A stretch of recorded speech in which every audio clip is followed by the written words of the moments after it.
and his family.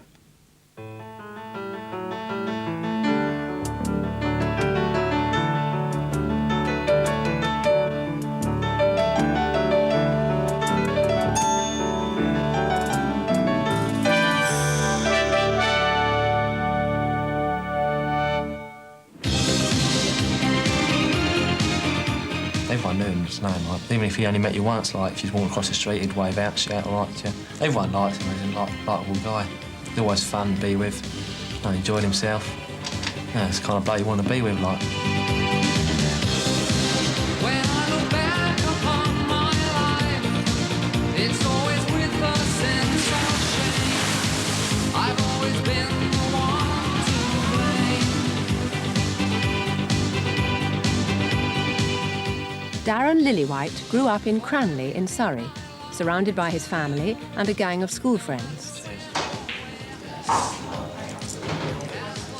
Right, money, how's that? Thank you very much. Head teacher of the year used to call out names who he wanted to see from people who'd done things wrong the day before, and I think it's about 5 weeks on the trot, Darren was called out every morning. Darren always used to be sort of leader of the pack, like, just sort of follow Darren along. Just sort of have a good laugh, and used to smoke in the bike sheds and things.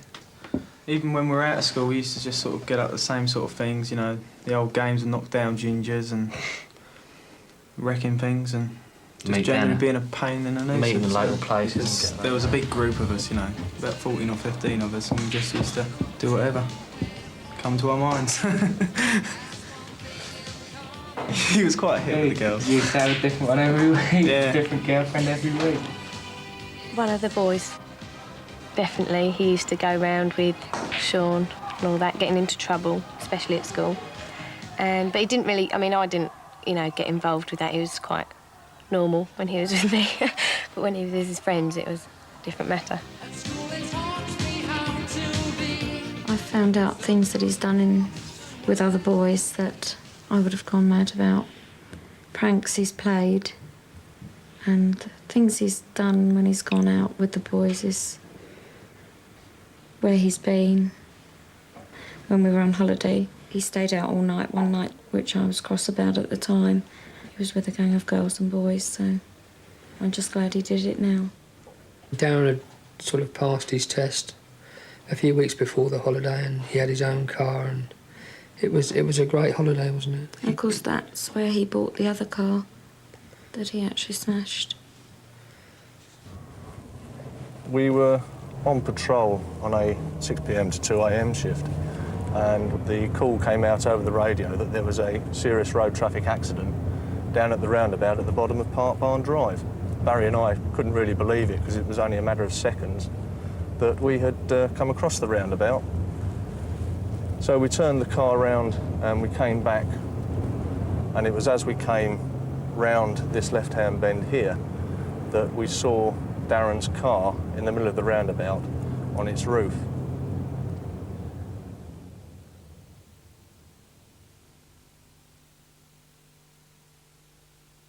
I was at home here and I had a phone call at 8:15 Friday evening to say that Darren had had an accident from one of his friends.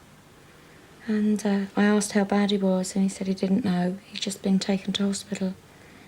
Well, from what we can gather from witnesses is that Darren was driving along Southway towards the roundabout here, and his near side wheels clipped the curb just on the corner here, which sent him off his normal line.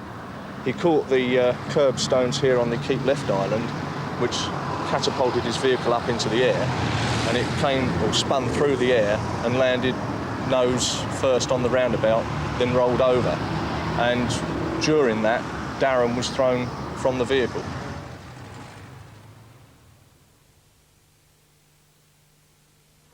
And when I got there, there was no signs of life coming from Darren. So immediately, I started to give him the kiss of life. Darren was vomiting at the time, and I was getting mouthfuls of sick, but you don't think about it at the time. You've got somebody there that needs help, and you've got to give it. And that's all we did. Well, they took him to the Royal Surrey Hospital, which is just down the road. Unfortunately, it was very close, so they could work on him straight away when they got there. We went in there and true enough, you know, it was Darren. And we straight away looked for the first thing, didn't we? His tattoo on his arm, his swallow. Because, you know, you're always at the back of your mind hoping it's not him, but it was, you know. And then we were sort of taken away, weren't we, into the side office, and literally told the worst. That they didn't think he'd make it through the night. Mum said, "Oh, I've got something to tell you," and I thought, you know, what's that? And she said, "I'm afraid someone nearly died," and I immediately thought of Gran. I didn't know, you know. I said, "Oh, it isn't Gran, is it?" And she said, "No, I'm afraid it's Darren. He's had a very serious accident." And I just sort of broke down. And she said, "Would you like, I'll take you in to see him straight away, just in case anything happens, you can sort of say, you know, goodbye or whatever." I got a phone call from one of my mates explaining it all to me and all that. And I was like, it's a complete shock to me. I didn't believe it at first. It took a while to sink in, like, and next day I went up and saw him and all that. You know, and that's the hardest bit. The intensive care waiting room was literally littered by boys sitting on crash helmets and girls and family. I mean, it was just packed, wasn't it? We literally took over the place. Can't explain it really. I mean, just so sort of shook up and everything. You think it'll never happen, you see. And when it happens to someone that close to you, you know, it makes you stop back and think. Yeah, it was just sort of unbelievable. The more you thought about it, it was sort of... I mean, I admit I shed a few tears. I don't mind admitting it. I mean, it was tragic. The whole hospital was packed with his friends, and they really sat beside his bed and talked to him the whole time he was unconscious, saying, you know, "Come on, Darren, snap out of it, it's going to be okay." And the first time he opened his eyes was when I was talking to him, so... Well, I was just sort of over the moon because I realised that there was something there. I mean, for the first sort of week, everyone was thinking, oh, he's got no hope and everything, but when he opened his eyes, that really sort of felt something to me. I really felt something about that, and it's just sort of...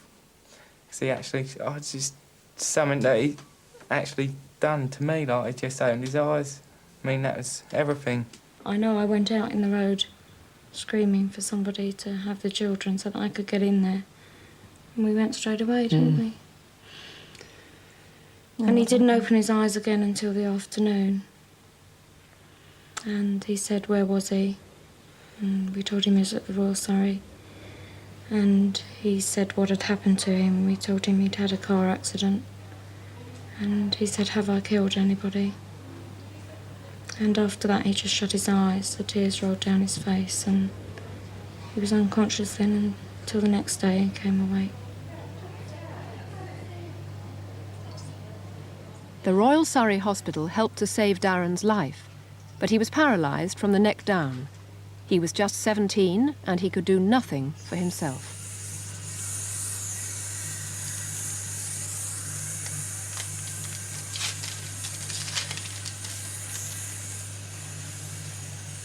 After 4 months, he was moved to the spinal unit here at Stoke Mandeville Hospital. They taught him to breathe off the ventilator, to speak with the help of a tube in his throat, and to sit up in a wheelchair.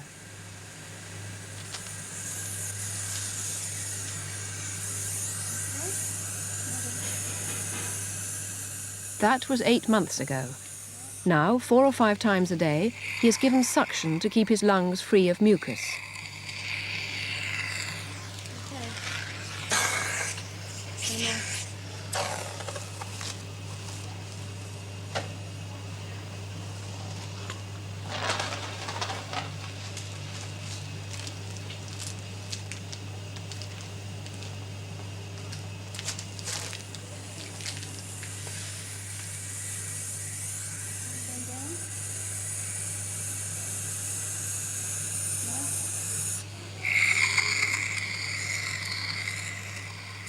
I can remember one day he felt he'd had too much and he begged me to pull all the tubes out and the wires, set up to the heart monitor and everything.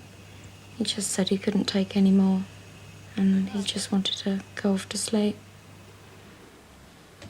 And we just both burst into tears.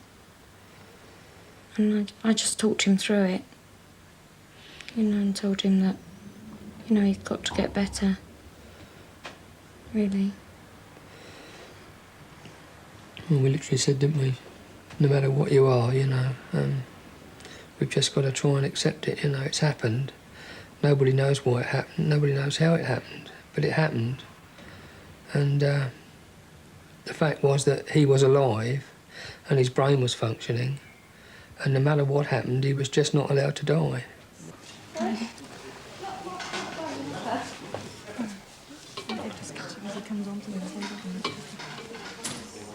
Ready? Yeah. 1, 2, 3.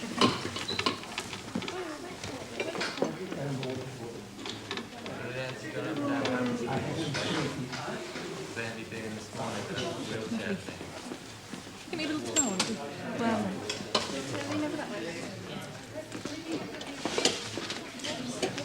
Thanks. just towel.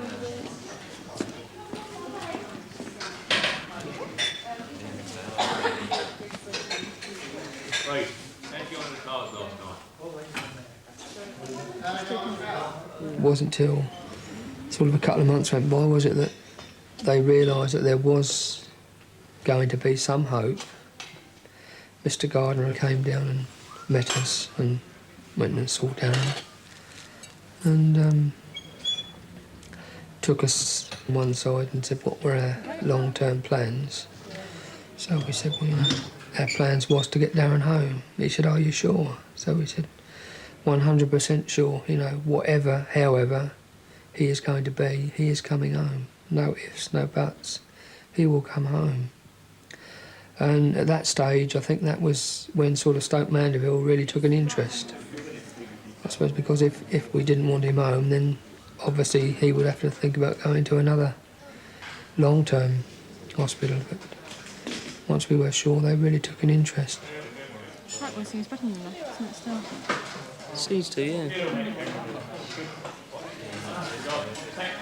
That's where the work starts now. No, I can't remember the amount of times they asked us if we really knew what we were doing, but we were so adamant that we did want him home and that he was going to come home. And Darren wanted to come home. I think from that sort of point onwards, they gave us all the help we needed. And to the right. Right to the left.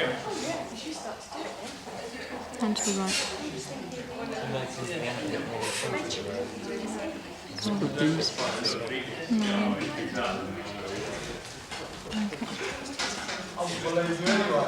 the right. I'll never forget the first day he was taken there. He'd never ever taken a breath off of a ventilator, and Dr. Plummer said he was just going to try him, and it was really frightening. He took the ventilator off and told me to breathe. Till it lasted about 6 breaths. Started to turn blue, so he put me back on. Then it was a slow process from there, really. Just doing as much as I can. From 2.5 minutes to 6 minutes, and then just kept going up then. Till where I am now, really. And where are you now? Well, I just breathe all the time during the day. Till I want to go to sleep, and then I go on the ventilator. I've been trying to go to sleep, but I just can't seem to concentrate, relax and, you know, fall asleep. I think it's nerves and my mind, you know, it just plays tricks on my mind. What do you mean, kind of fear of something? Or? Well, I think so, yeah. It's, there is the fear and whether you trust the person that's sitting there watching you. It was, you know, in all this time before that, before you came here, was there ever a time really that you just felt you'd give up? Oh yeah, I didn't think that there was any point of living really, because they said that I would always be in bed. But when I came here, it all changed. Could see that I was going to have a better life than they said, really. They said, you know, thought that I was going to have to stay in bed all day, not doing anything, but that's all wrong. I can go out, do things, just just enjoy as much, do as much as I can. Oh, mouth sticks. I went down to see that chap. Yeah. He said you can get 2. 2? Yeah. I think. I didn't choose my position. Oh, yeah. I've got one. Along there.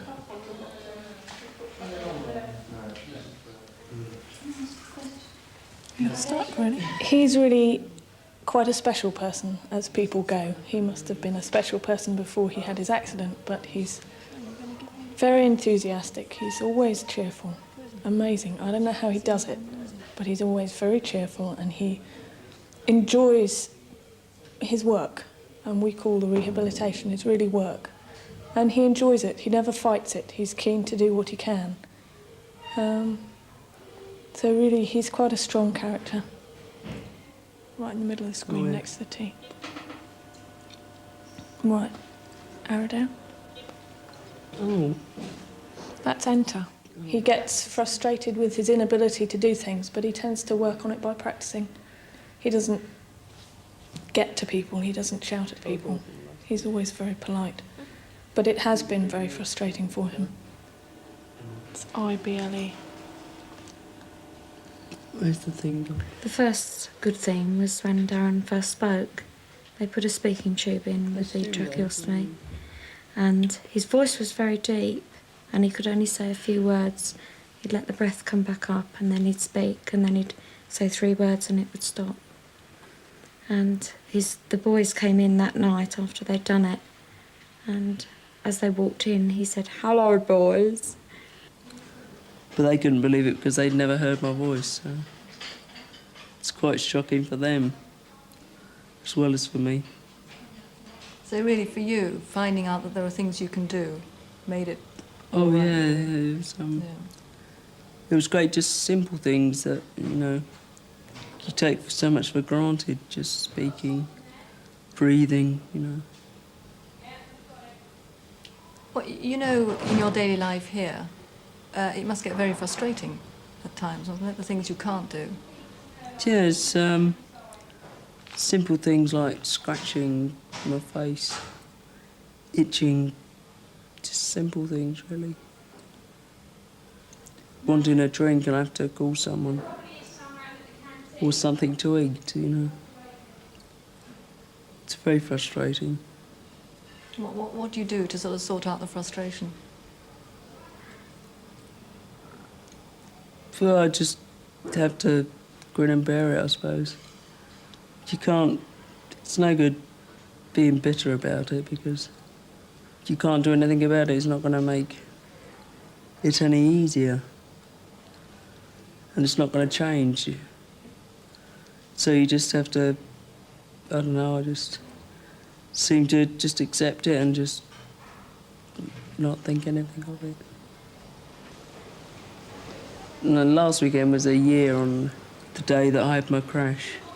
It's quite a traumatic weekend, really. It didn't seem to worry me during the day. It was at the time of my accident that sort of came home to me then, that it had been a year. And I suppose it's like being born again, really. Because you have to learn how to do things all over again. My whole life has changed so much. I mean, he's bound to get depressed on himself, because like anyone would, he wouldn't be right if he didn't, right? But when we see him, unless he has an off day, he's really good, isn't he? Yeah, that's why we split it up, innit? I mean, I go up on a Monday night and take a carload up, and then sort of midweek, this lot go up. And in between that, his mum and dad go up. 25 was a bit iffy. Other than that, it was alright. But you had a late Pardon? getting up late this morning, weren't you? Yeah, I was still in bed. Still in bed. Bit tired. We lost last night, dance. Lost? Yeah. We all played bad. We all played bad. It's a bad game. I was close to my brother, and we were getting along, just before the accident, we were getting along great, going out together with all our friends and having a good time. And it really has hit me. I didn't know what to do, and I was just so shocked by it. I never thought it would happen to anyone I knew, especially my brother. He took it very, very inwardly, Kevin, didn't he? But he held up very well. Because they slept in the same room, and for 4 months he slept downstairs. Because he just couldn't go upstairs into the room. And he just wouldn't talk for a long time.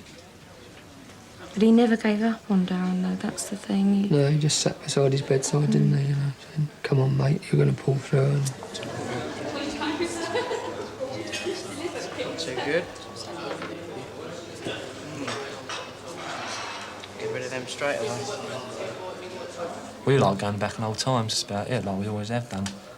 And his personality, he's still got the same personality.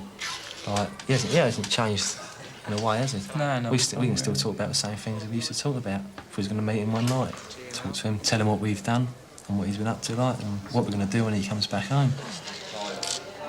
Is that to us again? Yeah, it's all blind. 5 blind again. 5 blind. Yeah.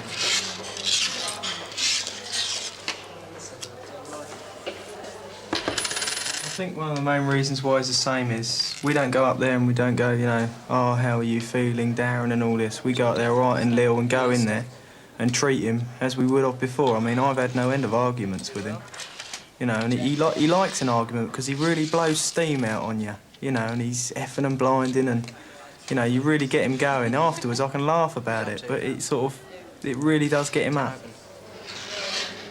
10 blind. 20 open.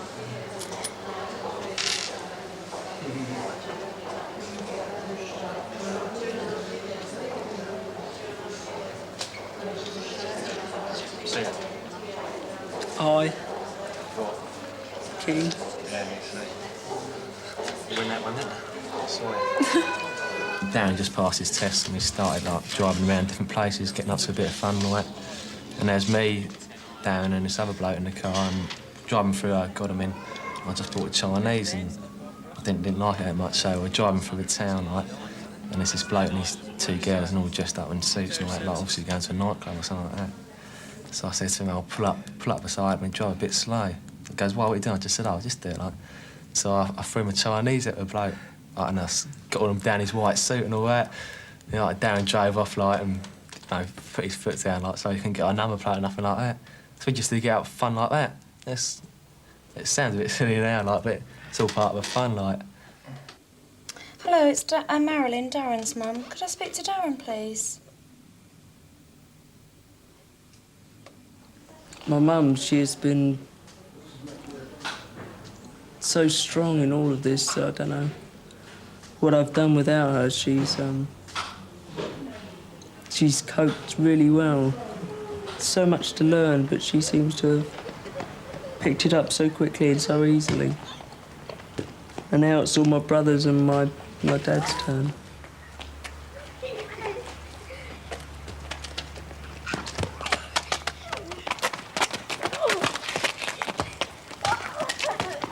I feed him and push his wheelchair through him, scratch his eyebrows.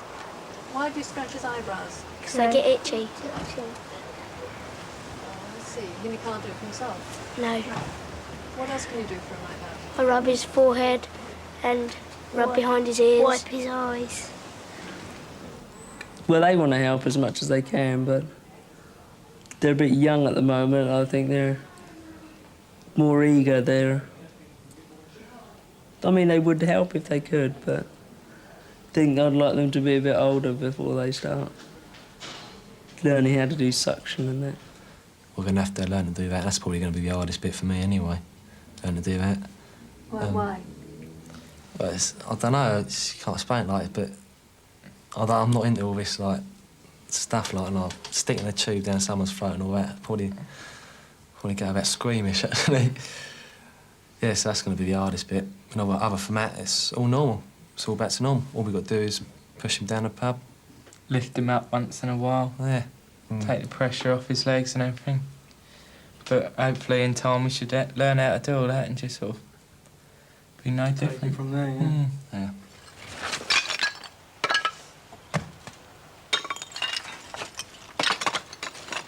We haven't lived in the house properly for at least 8 months, I should think. Everywhere. I mean, even upstairs, the floorboards have had to be up. Everything's had to be packed away. So we've just sort of lived in one room, really, for a little while. This is Darren's bedroom cum sitting room, and he will have a bed here and a tracking hoist over top, which will enable me to be able to get him out of bed and into his shower room on my own. And he will have his computer equipment, etc. in here. And this is the storeroom, which will store his wheelchairs and all his medical equipment and any other things that he's got to go in there. And then this is the shower room. He will be showered on a trolley the size of a bed, and there will be a toilet in there and a sink unit with a stainless steel sink top to enable me to clean the ventilator tubes, etc. on there. So, I think the building alone has cost about 33,000, and then his medical equipment will cost about another 22,000. It's coming from Surrey County Council and Waverley District Council, and we've got to put a little bit towards it. Getting home, that's the main thing. Then sort of trying to sort out some sort of career. Something to occupy my mind, instead of sitting at home looking at the wall. He's made remarkable progress. When he arrived here, he'd been on a ventilator for 4 months. Since that time, he's gradually, through effort, got off the ventilator except at night. I think the most important adjustments, though, that he's made are the psychological ones, and he's taking a very good approach to his future. If you think about it, an 18-year-old who is suddenly struck down by total paralysis and potential double incontinence, it's the psychological effects which are by far and away the most important. And a person who adapts psychologically and whose family adapts emotionally and psychologically, these people are a success. And he has adapted very well. I think we ought to go now. Okay. We ought to go. All right. All right. Yeah. All right. Won't be the same without you. Yeah, it'll be all right. I know you're such a better get out of it. Yeah. See you later, Darren. See you when I come back up. Hi, Dada. See ya. See you, Darren. See ya. Take care. Yeah. Yeah. See you, Alan. Yeah, I shall. Bye, Darren. Bye. See you when I come back up. You too. Bye, Darren. Guard of honour here.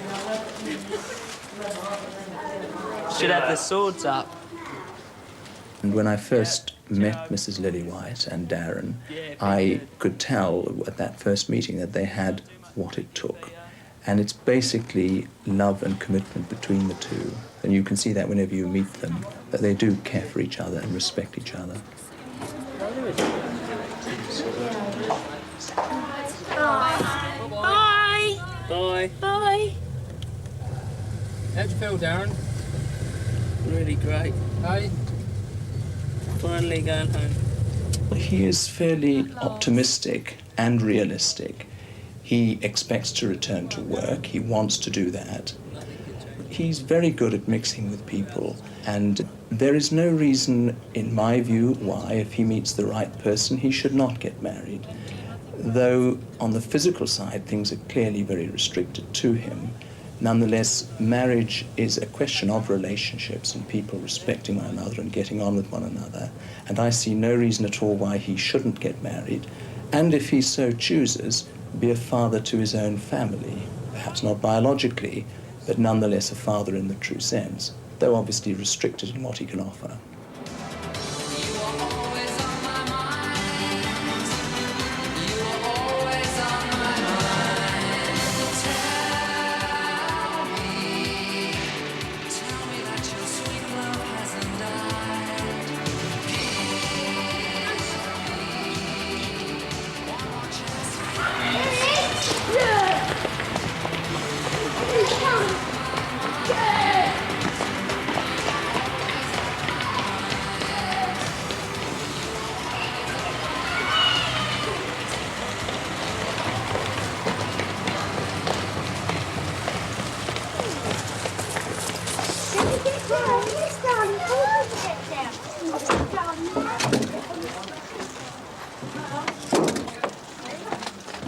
mind.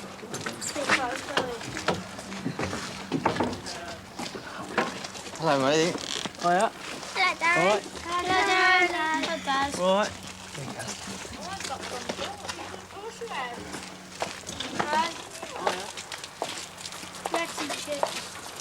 Yeah, you're all right.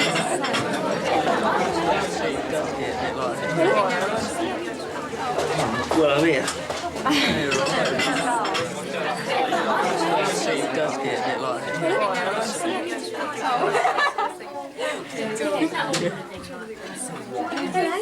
Right. Hiya. Hello. All right. Nice to see you. Did Mum come with you? No, I just came straight from tech. So like you've been running? There would be. It was going to be too late. No, I had to wait. It's gonna go. That's Chris in the carpet. You were the first one? Yeah. Cheers, Darren. Cheers, mate. Welcome home. Thanks very much. Have you had a good night? Yeah, fine, thanks.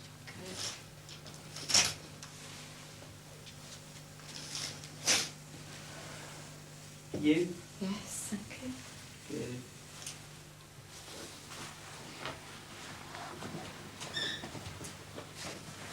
The paralysis which he has ramifies into every part of his life. It's not just loss of movement, total movement below the level of the neck, loss of feeling below that level, but he also has no normal feeling from his bladder or bowels and no ability to control them. So if we take a typical day for her, what she would need to do in the morning is to get him onto his side and empty his bowels for him. Then she would, by means of a hoist, transfer him onto a shower trolley, where she would then wheel him to the bathroom for showering, then back to the bed for dressing, then again using the hoist, help him up into his chair. He's unable to cut up food for himself, dress himself. He has to have assistance with every activity of daily living. So it really is a total all-embracing activity.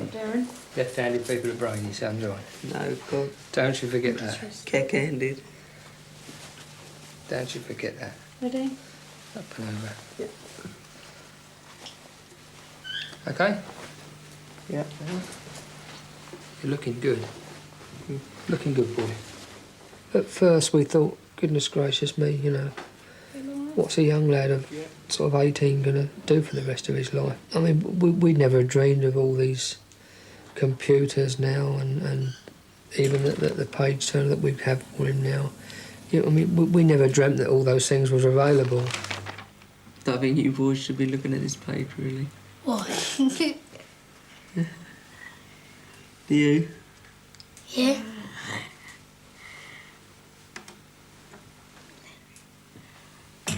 There is so much open for him in that sort of field that things are bright for him. I want to get out for Christmas. You do you? Yep, yep. Did you scratch my eyebrow, Matthew?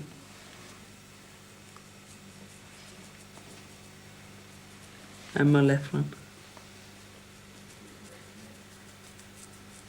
Okay. Thank you.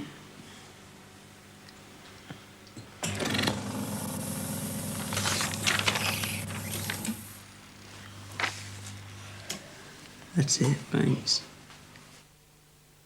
Quite funny about his shed when it got burnt down. Yeah. Just his luck, isn't it? Did it get burnt down?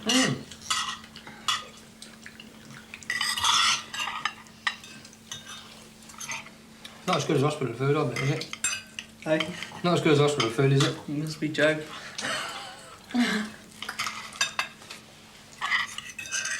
Kevin should be here. You carry with yours. No. Who's going to feed him this pudding?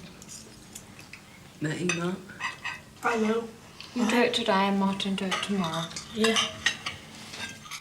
He stacked them all up on the table, and some matey knocked the table and knocked all the cans over, so Ozzy threw a can at him. The matey's can was half full, wasn't it?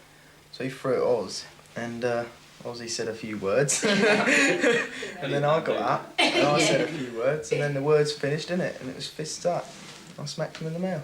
Oh, that's Didn't you get done over and you had nothing to do with it, didn't you?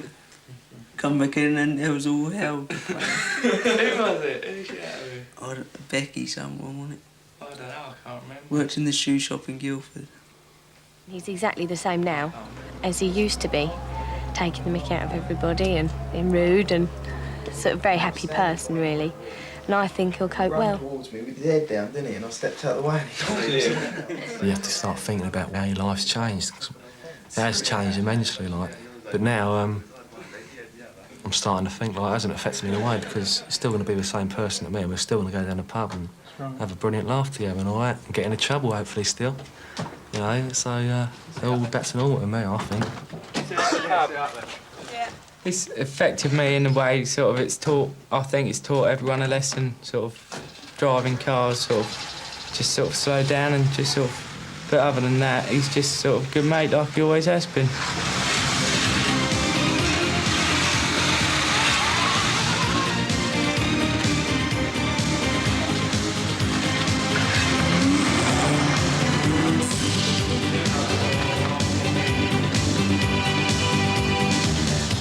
They've helped me pull through, really, because they've been there, they've been egging me on.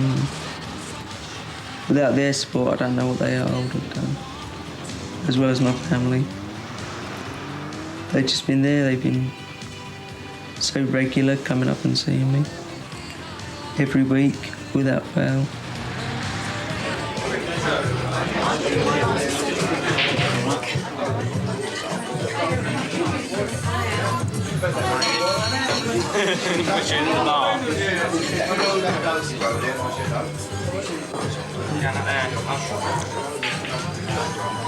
What do you want to drink now? You want a beer, yeah? Yeah. Foster's. Kind of Yeah. I should have got him in, really. I should have got him in, really. Yes, please. She wants one. She wants one. Always are. Always hoping for a miracle. We're sure a miracle has happened. Yeah, well, a miracle has happened. He's still with us. So we feel that somebody up there is helping us.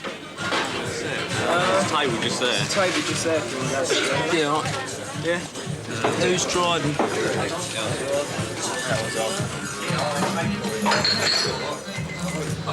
Where do you want to face?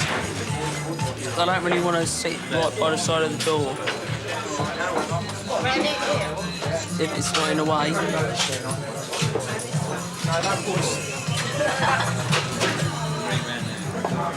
So I was going to say hello to Dean. Right, yeah, please. Feeding, yeah? I tried that one, yeah. She done it with Sonic Bad. I done it with a bowl of Rice Krispies. That is a real... That was when I was in Guildford, though, wasn't it?